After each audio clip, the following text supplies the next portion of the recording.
Assalamualaikum dan salam hormat. Bertemu lagi dalam MG Flash 17 Mac bersama saya Irfan Yazid. Kita ke berita utama. Semua calon ahli Majlis Mesyuarat Kerajaan Negeri Johor yang bakal dilantik perlu membuat pengisytiharan harta.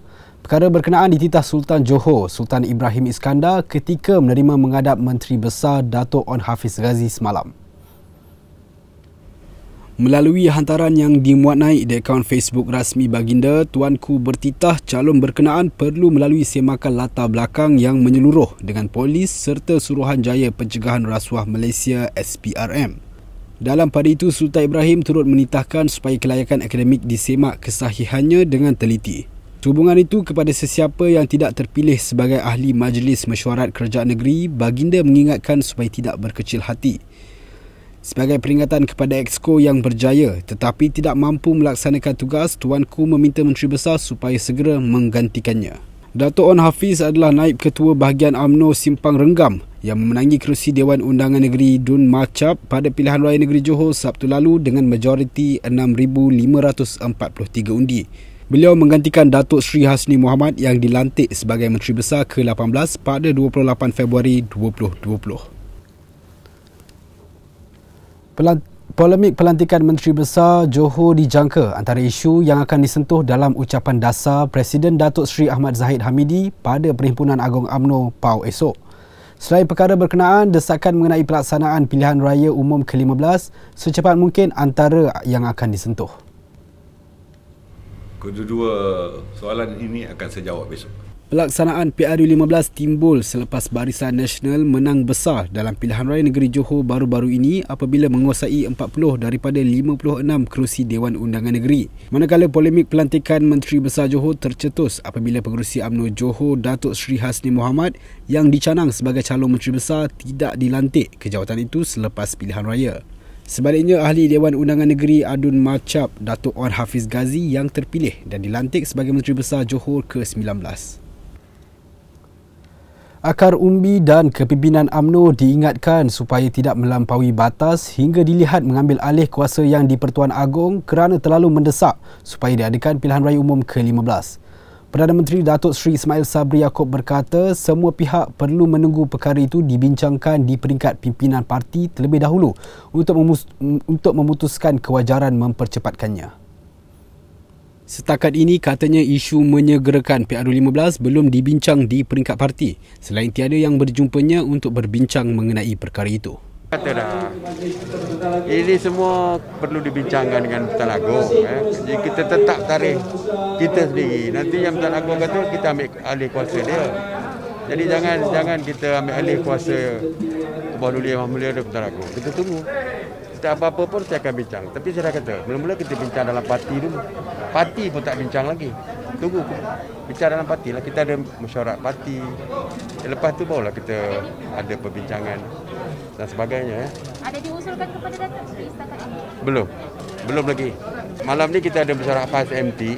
Segala usul saya akan dibincangkan. Kita tengok. Datuk Seri Ismail Sabri berkata demikian ketika diminta mengulas desakan beberapa pihak dalam UMNO yang menggesa PRU15 disegerakan. Kerajaan Pahang di bawah Barisan Nasional stabil tanpa perlu bekerjasama dengan parti-parti luar daripada Barisan Nasional termasuk bersama PAS.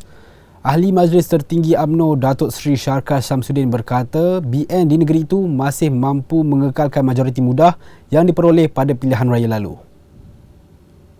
Jelasnya kerjasama dengan PAS melalui Muafakat Nasional atau MN hanya dibuat pada suatu ketika dulu. We have a legitimate majority. So PAS, kerana dia dulu dalam NM, so they are quite pro to us. But now they are not with us anymore. But I do not know. So kita akan adakan sidang Dewan kita 28 bulan ni. Kita tengoklah. Kalau dulu memang they supported us in some of the bills. Yeah. Bila kita bawa arang undang-undang ataupun enactment ke sidang Dewan, maka PAS menyokong kita. So campur PAS kita ada two-third majority. MM lah, MN. Tetapi kalau sekiranya PAS tidak lagi bersama dengan kita, tapi still kita ada legitimate majority. Maksudnya kita tak perlu berkongsi kuasa dengan siapa-siapa lah. Sebab tu kalau kita tengok Pahang, our initiative, our what we call our programs continue. continuously lah. Sebab kita tak perlu nak minta apa-apa ehsan daripada orang lain lah. Beliau yang juga ahli Dewan Undangan Negeri Lancang dan Ketua UMNO bahagian Temerloh berkata UMNO tidak pernah menyatakan hasrat tidak mahu bekerjasama dengan PAS. Atas faktor itu, ia tidak bermakna MN di negeri itu sudah bubar. Polis berjaya merampas 478.8 kg dadah dianggarkan bernilai 1.53 juta ringgit dan menahan dua lelaki tempatan dalam serbuan di Kuala Langat serta Kelang pada Selasa lalu. Pengarah Jabatan Siasatan Jenayah Narkotik Bukit Aman Datuk Ayub Han Maidin Piche berkata dalam serbuan kira-kira jam 12.30 hari itu, suspek masing-masing berumur 31 dan 47 tahun ditahan ketika berhenti di sebuah stesen minyak di Kuala Langat.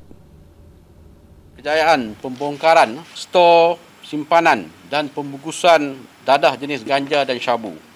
Untuk makluman rakan media, pada 15 Mac, Jabatan Siasatan Jenayah Narkotik Bukit Aman telah melancarkan 2 serbuan di sekitar Lembah Kelang dan telah berjaya menahan 2 suspek lelaki tempatan berbangsa India berumur 31 dan 47 tahun yang dipercayai terlibat dalam aktiviti pengedaran dadah jenis ganja dan syabu.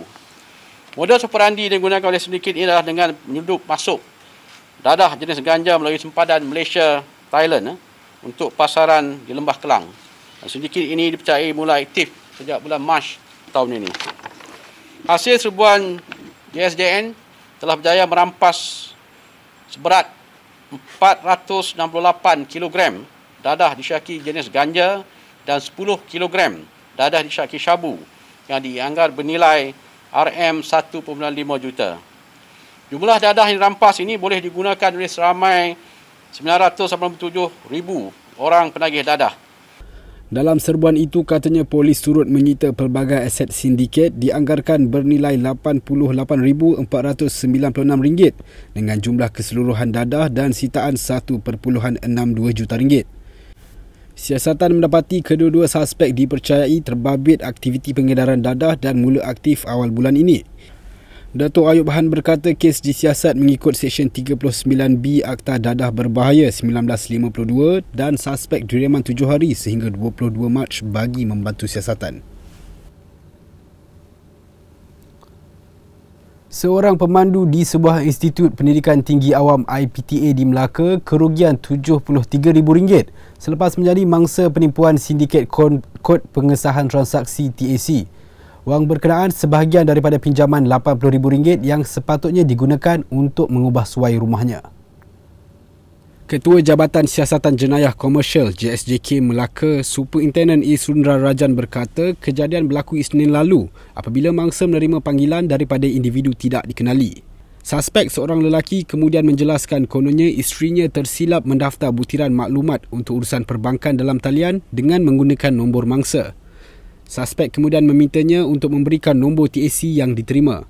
Tanpa berfikir panjang dan tidak membuat pengesahan, mangsa terus menghantar kepada lelaki berkenaan. Tidak lama selepas itu, dia menerima khidmat pesanan ringkas SMS daripada pihak bank menyatakan terdapat pindahan wang berjumlah RM50,000 daripada akaun banknya. Keesokan harinya, apabila membuat semakan di dalam akaun banknya, dia mendapati berlaku pindahan wang kali kedua berjumlah RM23,000 ke dalam akaun yang tidak dikenali. Mangsa kemudian membuat laporan di Balai Polis Ayer Keroh dan kes disiasat mengikut Seksyen 420 Kanun Keseksaan.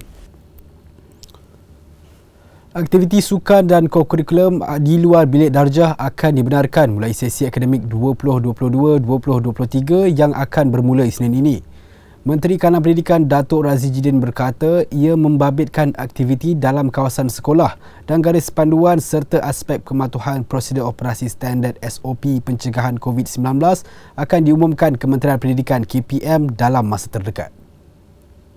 Katanya berita itu menggembirakan kerana selama ini kanak-kanak hanya berada di dalam bilik darjah sahaja. Jelas Datuk Razzie lagi, ia memberi peluang kepada murid dan guru untuk membiasakan diri dengan fasa transisi hidup bersama virus COVID-19 sebelum beralih ke fasa endemik. Sementara itu, merujuk kepada rancangan penyediaan loker di sekolah rendah bagi menangani isu beg murid yang berat, Datuk Razi berkata KPM dalam proses mengenal pasti spesifikasi loker bagi menentukan jenisnya dan memastikan kualiti terbaik bagi membolehkan ia digunakan untuk jangka masa panjang. Baiklah, sekian dahulu MG Flash buat masa ini. Teruskan bersama kami untuk mengikuti perkembangan dari semasa ke semasa hanya di platform media sosial di Malaysia Gazette, di Facebook, Twitter, Instagram dan YouTube atau melalui portal di www.malaysiagazette.com. Assalamualaikum dan salam hormat.